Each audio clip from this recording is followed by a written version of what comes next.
Hello guys, I'm Ellie and Erica and TV. So ngayon po guys, ako lang po mag-video kasi po nagre-relax yung mag-ama. Yan. So ako po maghuhugas. I will do the house chores with my friends.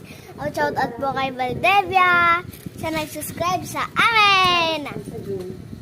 Thank you po. Tapos first one guys, maghuhugas muna tayo. Babalik muna natin mga kinainan nating items.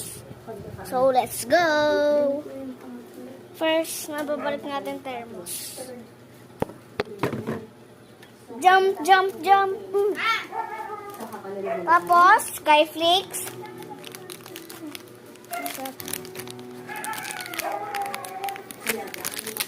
Oh, no, nahulog.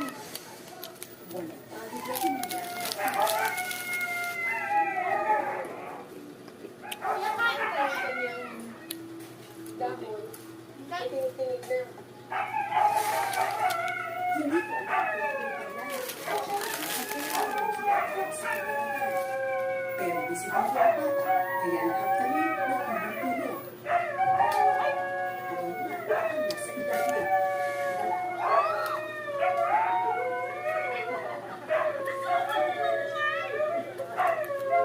So ngayon, hihigit na namin itong ratan na to.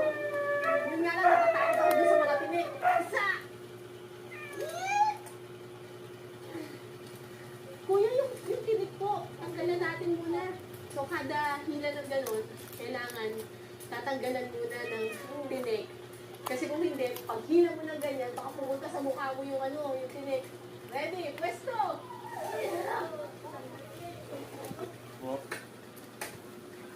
Okay, 1, 2, 3. Ay, wala. Yun ang delikado dito sa... Wala na pong laman yung ano, sa tinik yung asukal. So, naduhugasan ko yung asukal. Walang laman eh. bangin doon sa baba. Guys, napotin ko. Lagyan ng asukal. Hello. Lagay ng kape. Kape. Alam na ng tanghali ng matapos ng isa pag So, punasan natin guys yung table. nagkanihan.